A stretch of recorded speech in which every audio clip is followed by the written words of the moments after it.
Hello friends, મારું નામ છે ગુપ્તા સંજય અને આજના વિડીયોમાં હું તમને ડીસી મશીનના પાર્ટ્સ ડ્રો કરીને બતાડીશ ઓટોકેડ સોફ્ટવેર.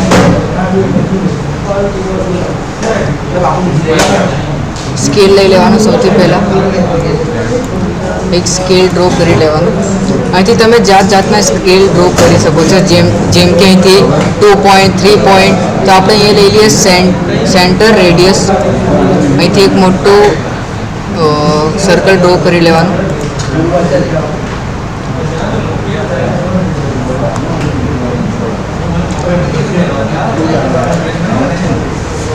અહીંથી જો તમને અહીંથી એમ સેન્ટર સિલેક્ટ કરીને એક હજુ સર્કલ ડ્રો કરી લેવાનું નાનું. અહીંયા નાનું.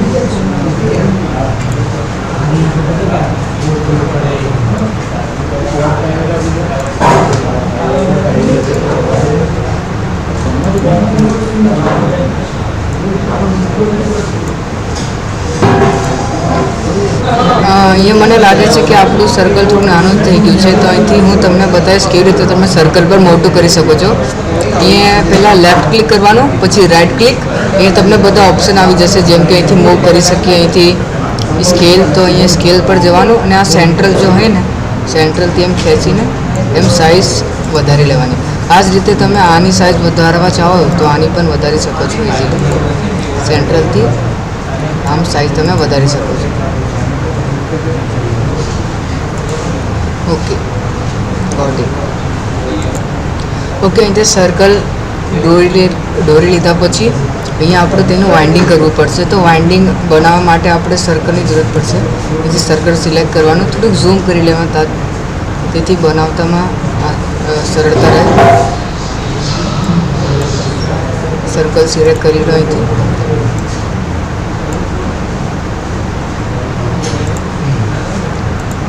સર્કલ થોડું મૂવ કરી લઈએ સેન્ટરમાં.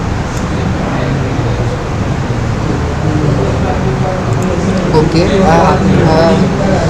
હવે આને કોપી કરી લઈએ. અહીંથી પહેલાં લેફ્ટ ક્લિક, પછી રાઇટ ક્લિક. ના, જો એટલે બે મેટર છે. એમ બી કરી શકો ને અહીંથી પણ કરી શકો. આને સિલેક્ટ કર્યા પછી અહીંયા કોપી, પછી અહીંથી એક હજુ લઈ લેવાનું. આપ આવી રીતે પણ કરી શકો ને બીજી રીત પણ છે, એવી રીતે પણ કરી શકો. ઓ સોરી, આ મિસ્ટેક થઈ ગઈ થોડી. ઓકે, હવે આપણે અહીંયા સર્કલ મૂકી દીધું વાઇન્ડિંગ કરવા માટે. તો હવે આવા 3 મેં મૂક્યા છે, પણ આપણે કમાન્ડનો યુઝ કર્યો છે, જેની મદદથી આપણે બહુ બધા સર્કલ બનાવી શકીએ. જો તમે એક સર્કલ મૂકવા જાઓ તો તમને બહુ વાર લાગશે, એટલા માટે આપણે કમાન્ડનો યુઝ કરીશું. તો કમાન્ડ છે AR, એરે.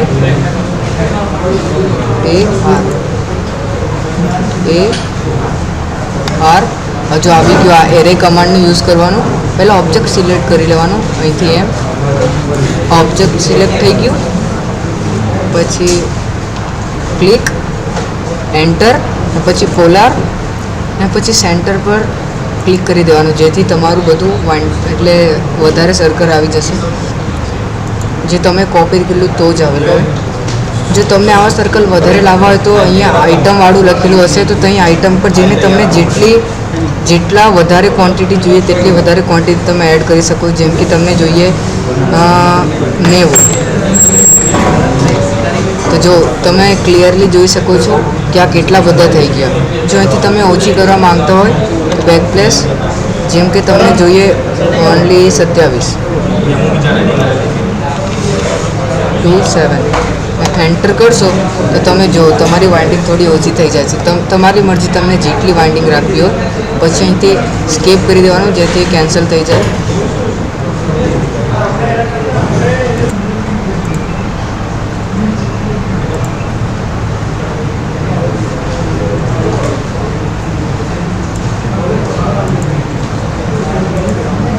તમે એડજસ્ટ કરી લેજો, તમને જેટલું જોઈએ એટલું. વધારે ચોકસાઈ માટે તમે થોડુંક ઝૂમ કરીને કામ કરવું, જેથી સારી રીતે ખબર પડે.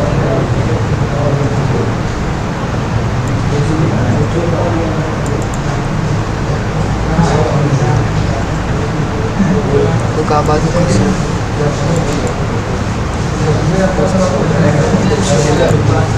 ઓકે, અહીંથી આટલું થઈ ગયા પછી આપણે અહીંયા વચ્ચે એક વધારે વાઇન્ડિંગવાળું કરીશું. તો એ કરવા માટે તમને એક કમાન્ડ આપવાનું POL. તો આવી POL આ પોલિગોન કમાન્ડનો યુઝ કરવાનો. પોલિગોન કમાન્ડ અહીંથી આપણે એન્ટર નંબર ઓફ સાઇડ્સ, તો અહીંયા તમારે જેટલા કરવા હોય, જેમ કે મારે કરવું છે 1 0 2 4, પછી એન્ટર. પછી તમે સાઇઝ સિલેક્ટ કરી લેવાનું, અહીંથી ક્લિક. આટલી રાખવી હોય તો અહીંથી, પછી અહીંયા ક્લિક. પછી જોઈ લેવાનું, હા આટલું કમ્પ્લીટ છે. અહીંયાથી તમે સાઈડ આટલું કરશો તો આખું ભરાઈ જશે. તમારે જેટલે જોતું હોય, હા બસ આટલું કમ્પ્લીટ છે. પછી અહીંયા ક્લિક, લેફ્ટ ક્લિક.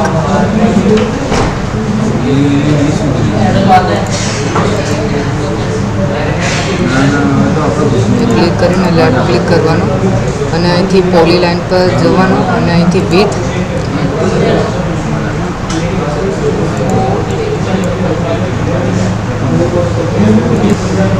અને પછી તમે જોઈ શકો તમારી આ વિથ વધારે થઈ ગઈ છે. પછી સ્કેપ કરીને તમે કેન્સલ કરી દેવાનું. હવે આપણું બધું થઈ ગયું છે, ખાલી આપણને પોલ અને તેનું બેઝ તૈયાર કરવાનું છે.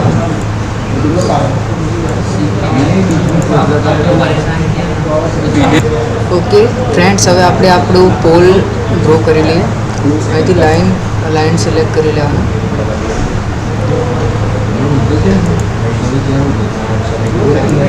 જેટલું તમને જોઈતું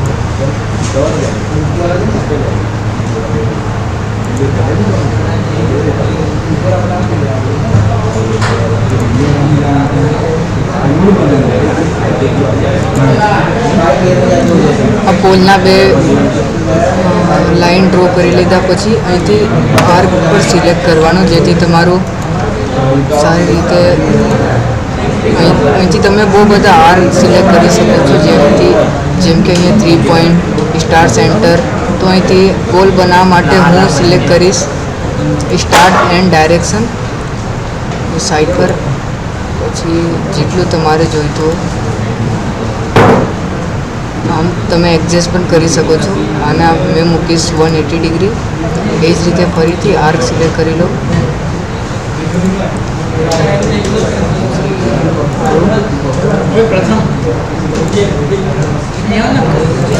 પછી લાઈન ડ્રો કરી લીધા પછી તમે જોઈ શકો છો તમારું પોલ બની જશે.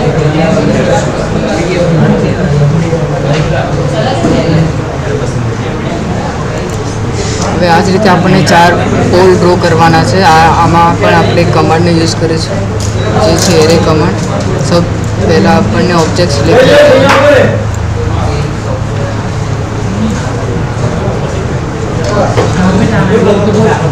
આ રીતે ગ્રીનવાળું લેવાનું.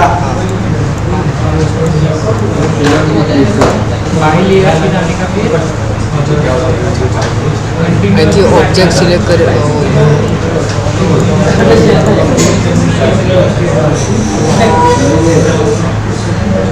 ઓકે, અહીંથી આપણે ઓબ્જેક્ટ સિલેક્ટ કરી લેવાનું. પછી એરે કમાન્ડનો યુઝ કરી એરે પોલાર સેન્ટર સિલેક્ટ કરી લેવાનું. અહીંથી તમે જોઈ શકો છો તમને કેટલી પોલવાળી મોટર જોઈએ. જો તમને 6 પોલવાળી મોટર જોઈતો હોય તો અહીંથી 6 સિલેક્ટ કરી એન્ટર કરી શકો છો. જો તમને 4 પોલવાળી મોટર જોઈતી હોય તો 4 કરી એન્ટર કરી શકો છો. તો તમે જોઈ શકો 4 પોલ આવી જશે. એ જ રીતે તમે જો તમને 2 પોલવાળી મોટર જોઈતી હોય ખાલી તો 2 સિલેક્ટ એટલે 2 નંબર નાખી એન્ટર ક્લિક કરશો તો 2 પોલવાળી મોટર બની જશે. તો આપણને 4 પોલવાળી મોટર જોઈએ 4, પછી એન્ટર તો 4 પોલવાળી મોટર બની જશે. પછી સ્કેપ દબાવીને કેન્સલ. મેં થોડી ભૂલ કરી હતી બરાબર, અને સિલેક્ટ નહોતું કર્યું એટલે મારું થોડુંક બાકી રહી ગયું છે. તો અહીંથી મેં કનેક્ટ કરી લઉં ફટાફટ. ઓકે, હવે આપણું પોલ પણ ડ્રો થઈ ગયું છે, વાઇન્ડિંગ બી ડ્રો થઈ ગયું છે. હવે આપણું બેઝ ડ્રો કરવાનું બાકી છે. તો બેઝ ડ્રો કરવા માટે આપણે ડિફરન્ટ પ્રકારના બેઝ ડ્રો કરી શકીએ. મેં અહીંયા થોડુંક અલગ બેઝ ડ્રો કરીશ. ઓકે, હવે આપણે બેઝ ડ્રો કરી લઈએ.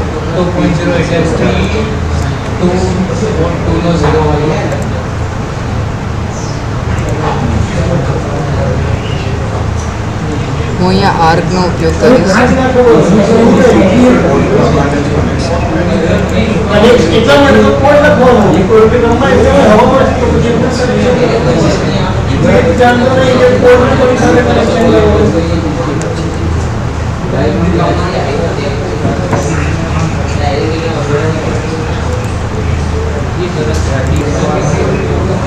હા, મેં બેઝ પણ ડ્રો કરી લીધી છે. હવે આપણે ખાલી એક આઈસ ડ્રો કરી લઈએ મોટરનું.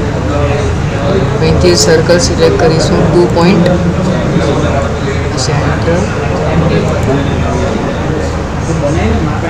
આઈસ છે.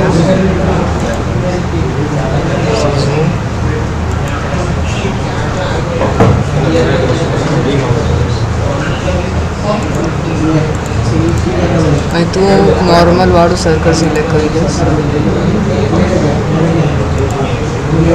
ઓકે, તો આપણું થઈ ગયું ડીસી મશીનના પાર્ટ્સ. જેમ કે આ છે આપણું પોલ, 4 પોલની મોટર છે. આ એની આઈસ, આ એની વાઇન્ડિંગ, આ અંદરની વાઇન્ડિંગ આર્મેચર વાઇન્ડિંગ, આ ફિલ્ડ વાઇન્ડિંગ, બ્રશ, આ એનું બેઝ. તો આ થઈ ગઈ આપણી ડીસી મોટરના પાર્ટ્સ. જો તમને કોઈ પણ સમજવામાં ભૂલ થઈ હોય, કાં તો જો તમને સમજ ના પડી હોય, તો તમે એકવાર વિડીયો ફરીથી જોઈ શકો છો. Thank you so much for your watching guys. By.